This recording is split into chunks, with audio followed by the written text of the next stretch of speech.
ഓം ശാന്തി. ലോകത്ത് ആരും തന്നെ തൻ്റെ ജീവിതത്തിൽ ദുഃഖം ഉണ്ടാവണം എന്നാഗ്രഹിക്കുന്ന ആരെയും ഞാൻ ഇന്ന് വരെ കണ്ടിട്ടില്ല. നിങ്ങളും കണ്ടിട്ടുണ്ടാവില്ല എന്ന് തന്നെയാണ് എൻ്റെ ആഗ്രഹം.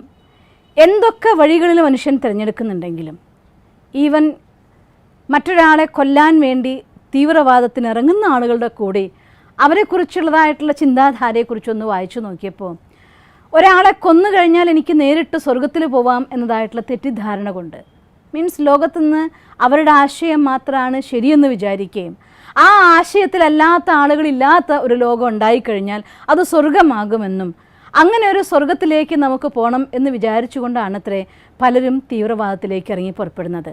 എത്ര ശരിയുണ്ട് എനിക്കറിഞ്ഞുകൂടാ. എനിവേ ഞാൻ വായിച്ചു നോക്കിയൊരു മെസ്സേജ് എനിക്ക് വിഷമം തോന്നിപ്പോയി. എത്ര നല്ല ആളുകളായിരിക്കാം ഇങ്ങനൊരു വഴിക്ക് ഇറങ്ങി പുറപ്പെടുന്നത്.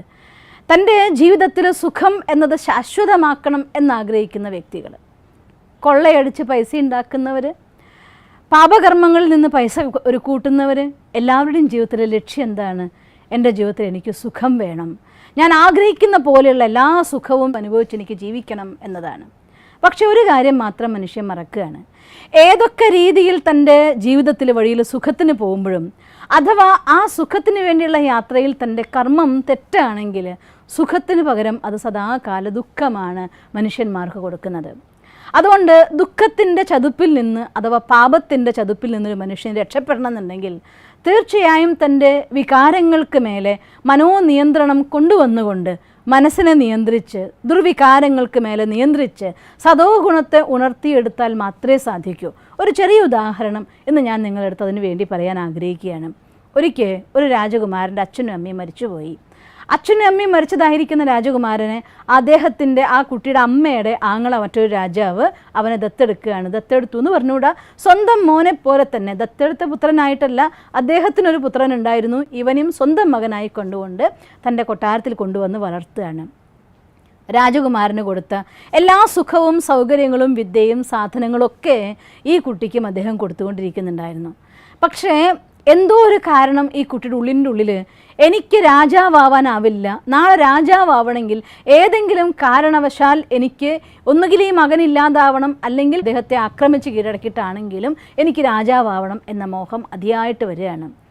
ഡേ ബൈ ഡേ ഓരോരോ കാര്യങ്ങളും വളർന്നു വരുംതോറും രണ്ടുപേർക്കും തുല്യമായിട്ടെല്ലാം കൊടുക്കുമ്പോൾ പോലും എനിക്ക് കുറവാണ് എന്ന ആ കുട്ടിയുടെ മനസ്സിൻ്റെ ചിന്ത അവൻ്റെ ഉള്ളിൽ അമർഷവും ഈർഷ്യയും വിദ്വേഷവും വളർത്തി. ഒരു ദിവസം അങ്ങനെ കടന്നു പോകുന്നതിലിടയ്ക്ക് അവൻ്റെ മനസ്സിൻ്റെ ഉള്ളിൽ വളരെയായിട്ടുള്ള അമർഷം കൂടുന്തോറും ദേഷ്യം വർദ്ധിച്ചുകൊണ്ടിരുന്നു, ക്രോധം വർദ്ധിച്ചുകൊണ്ടിരുന്നു. അവൻ പതുക്കെ പതുക്കെ മദ്യം മുതലായ സാധനങ്ങൾ ഉപയോഗിക്കാൻ തുടങ്ങി. ഇതിനെക്കുറിച്ചൊക്കെ അറിഞ്ഞപ്പോൾ രാജാവ് ഒരുപാട് വിഷമിച്ച് ആ കുട്ടീനെ സ്വന്തം മകനേക്കാൾ അധികം തൻ്റെ അടുത്ത് കൂടെ ഇരുത്തുകയും സ്നേഹിക്കുകയും അവന് കെയറിങ് കൊടുക്കുകയും ഇത്തരം മോശമായ സ്വഭാവങ്ങളിലേക്ക് പോകരുത് എന്ന് തന്നാലാവുന്ന വിധമെല്ലാം രാജാവ് അവനെ ഉപദേശിച്ചു. എന്നിട്ടും ആ കുട്ടി വഴി മാറാൻ തയ്യാറായില്ല. ഒരു ദിവസം ആ നാട്ടിലെ കുതിരകളെ സംരക്ഷിക്കുന്ന കുതിരലായത്തിൻ്റെ അടുത്ത് പോയിട്ട് ഒരു രാത്രി 9 മണിയായ സമയത്ത് അവനൊരു കുതിരേനെ ആവശ്യപ്പെടുകയാണ്. അപ്പോൾ രാജാവ് ഒരു കാര്യം നിയമം വെച്ചിട്ടുണ്ടായിരുന്നു, രാത്രി ആയിക്കഴിഞ്ഞാൽ ഈ രായത്തു നിന്ന് ഒരു കുതിരകളെ പോലും ആർക്കും കൊടുത്തേക്കേണ്ട, ആരും രാത്രി അനാവശ്യമായിട്ട് പുറത്തു പോകേണ്ട കാര്യമില്ല, എൻ്റെ ആജ്ഞയില്ലെങ്കിൽ രാത്രി കുതിരകളെ പുറത്തേക്ക് അയക്കരുത് എന്നുള്ള ഓർഡർ ഉണ്ടായിരുന്നു. അപ്പോൾ ഈ കുതിരേനെ നോക്കുന്ന ആൾ പറഞ്ഞു, രാജാവിൻ്റെ ആജ്ഞയാണ് രാത്രിയായാൽ കുതിരേനെ പുറത്തേക്ക് കൊടുക്കരുതെന്ന്. താങ്കളൊരു കാര്യം ചെയ്യേ, രാജാവിൻ്റെ അടുത്ത് പോയിട്ട് ഒരു അനുമതി വാങ്ങിയിട്ട് വാ, എന്നാൽ ഞാൻ കുതിരയെ കൊടുത്തരാമെന്ന് പറഞ്ഞു.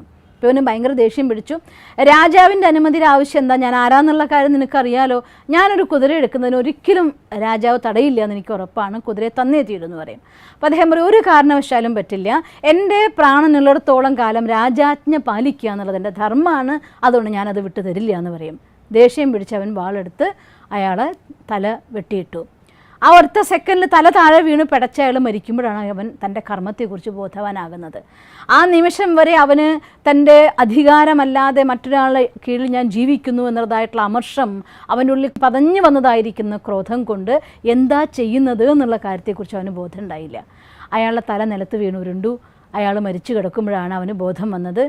അടുത്ത സെക്കൻഡിൽ രാജ്യത്തിൽ ധർമ്മം നടപ്പിലാക്കുന്നതിൽ, നീതി നടപ്പിലാക്കുന്നതിൽ മുഖം നോക്കാതെ ധർമ്മം നടപ്പിലാക്കുന്ന പ്രജാതൽപരനായിട്ടുള്ള രാജാവാണ് അവൻ്റെ അമ്മാവൻ. ഒരു കാരണം കൊണ്ട് എനിക്ക് രക്ഷ കിട്ടില്ല എന്ന് മനസ്സിലായി. അവൻ അങ്ങനെ ആകെ പേടിച്ച് വിറച്ച് നിൽക്കുമ്പോഴേക്ക് ഈ മെസ്സേജ് രാജകുമാരൻ്റെ ചെവിയിലെത്തി. രാജകുമാരനും അറിയാമായിരുന്നു എന്തു തന്നെയാണെങ്കിലും ശരിയാണ്, ഇവനെ രാജാവ് വെറുതെ വിടാൻ പോകുന്നില്ല എന്ന്. ഓടിയെത്തി, അവൻ സ്വന്തം സഹോദരനെ പോലെ സ്നേഹിച്ചതാണ് ഈ രാജകുമാരനെ. ഓടി വന്നു. അപ്പോൾ ഇവൻ പേടിച്ച് വിറച്ച് രാജകുമാരൻ്റെ കാൽക്കൽ കാൽ വീണ് പറയുകയാണ്, ഒരിക്കൽ നീ എന്നെ ഒന്ന് രക്ഷിക്കണം, ഇനി ഒരിക്കലും ഞാൻ ഇങ്ങനൊരു പാപകർമ്മം ചെയ്യില്ല, ഞാൻ എന്നെ മാറ്റിക്കോളാം, എൻ്റെ എല്ലാ ദുശ്ശീലവും ഇന്ന് മുതൽ ഞാൻ മാറ്റി, എനിക്ക് പരിവർത്തനപ്പെടാൻ ഒരു സമയം തരണം, ഒരു അവസരം തരണം എന്നൊക്കെ ചോദിച്ച് കരയുകയാണ് ഈ രാജകുമാരൻ്റെ കാല് പിടിച്ച്. ആ രാജകുമാരനും ഭയങ്കര വിഷമായി. അറിഞ്ഞു കഴിഞ്ഞാൽ ഒരു പക്ഷേ വധശിക്ഷ വരെ കിട്ടിയേക്കാം. അപ്പം അതുകൊണ്ട് അവൻ പറയുകയാണ്, ഓക്കെ, നമുക്ക് നിന്നെ രക്ഷിക്കാനായിട്ട് ഞാൻ മാക്സിമം ശ്രമിക്കാമെന്ന്. പക്ഷേ ആരും കാണാതെ തന്നെ മാറ്റി വയ്ക്കാനാവില്ല. ആ കുതിരയെ നോക്കുന്ന ആളുടെ ഭാര്യ ഇത് കണ്ടുകൊണ്ട് നിൽക്കുന്നുണ്ടായിരുന്നു. അവരിങ്ങനെ കരഞ്ഞുകൊണ്ട് നിൽക്കുകയാണ് അവിടെ. അപ്പോൾ രാജകുമാരൻ പോയിട്ട് ആ സ്ത്രീയോട് പോയി പറയും, ഞാൻ എന്തായാലും സംഭവിച്ചത് സംഭവിച്ചു, ഇനി തിരിച്ച് അവൻ്റെ ജീവൻ എനിക്ക് കൊടുക്കാൻ സാധ്യമല്ലല്ലോ, പക്ഷേ ഇനി ആകെ ഒരു പോംവഴിയേ ഉള്ളൂ.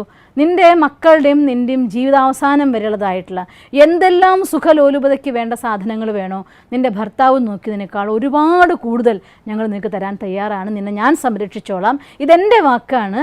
പക്ഷേ കുതിരക്കാരൻ രാജകുമാരനെ ആക്രമിച്ചുവെന്നും സ്വരക്ഷയ്ക്ക് വേണ്ടിയിട്ട് അദ്ദേഹം വാളെടുത്തപ്പോൾ അറിയാതെ സംഭവിച്ചു പോയതാണെന്നും രാജാവിനോട് പറഞ്ഞാൽ മതിയെന്ന് പറഞ്ഞു. അങ്ങനെ അവിടെ ആ ഒരു കുറ്റം ഒതുക്കപ്പെട്ടു. രാജകുമാരൻ രാജാവിൻ്റെ മുന്നിൽ പോയിട്ട് കാര്യം അവതരിപ്പിച്ചു. ഈ ഒരു കുതിരയെ ചോദിച്ചപ്പോൾ കുതിരയെ നോക്കുന്ന ആൾ രാജകുമാരനെ ഇങ്ങോട്ട് ആക്രമിച്ചു എന്നും ജീവരക്ഷാർത്ഥം അദ്ദേഹം വാളെടുത്ത് വീശിയപ്പോൾ അതിൽ അറിയാണ്ട് അവൻ്റെ കഴുത്ത് തെറിച്ചു പോയതാണെന്നൊക്കെ പറയും. രാജാവിന് നല്ല ബോധ്യമായിരുന്നു. ആ കുതിരലായക്കാരൻ്റെ കർമ്മത്തിലും അദ്ദേഹത്തിൻ്റെ സമർപ്പണത്തിലും രാജാവിന് 100% അറിയാം. ഈ കാര്യം ഉണ്ടായ സമയം കേട്ടപ്പോൾ തന്നെ രാജാവിന് മനസ്സിലായത് ആരാണ് ക്രോധിയായിട്ടുണ്ടാവുക, ആരാണ് ചെയ്തിട്ടുണ്ടാവുക എന്നുള്ളതൊക്കെ. പക്ഷേ തൻ്റെ മകൻ പറയുമ്പോൾ സത്യം തെളിയിക്കാൻ രാജാവിന് വഴിയില്ല.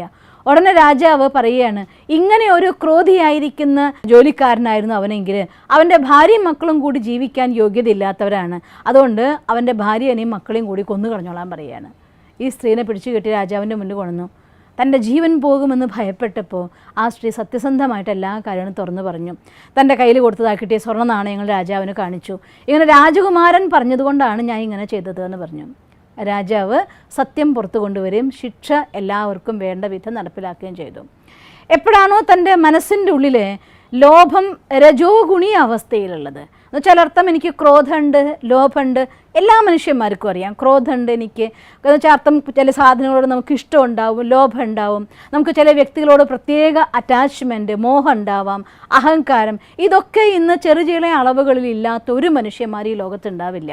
പക്ഷേ ആ അല്പാൽപമായിട്ടുള്ള അവസ്ഥയിൽ തന്നെ ഇങ്ങനൊരു കാര്യം എൻ്റെ ഉള്ളിലുണ്ട് എന്ന് മനസ്സിലാക്കുകയും അതിന് വേണ്ടതായിട്ടുള്ള കൺട്രോളിങ് കൊണ്ടുവരാൻ വേണ്ടി ആ രജോ ഗുണി അവസ്ഥയിൽ തന്നെ ഒരു മനുഷ്യൻ പരിശ്രമിക്കാതിരിക്കുകയും ചെയ്യുമ്പോഴാണ് അതിൻ്റെ ക്ലൈമാക്സിലെത്തുന്നതും എന്തുകൊണ്ട് ഞാനിത് ചെയ്യുന്നു എന്ന് പോലും അറിയാതെ തൻ്റെ കർമ്മങ്ങളിൽ ഒരു കൺട്രോളിങ് കൊണ്ടുവരാൻ പറ്റാത്ത അബദ്ധങ്ങളിൽ ചെന്ന് ചാടുന്നതും ഈ രീതിയിൽ ജീവിതം തന്നെ ഇല്ലാതായി പോകുന്ന അവസ്ഥ സംഭവിക്കുന്നതും.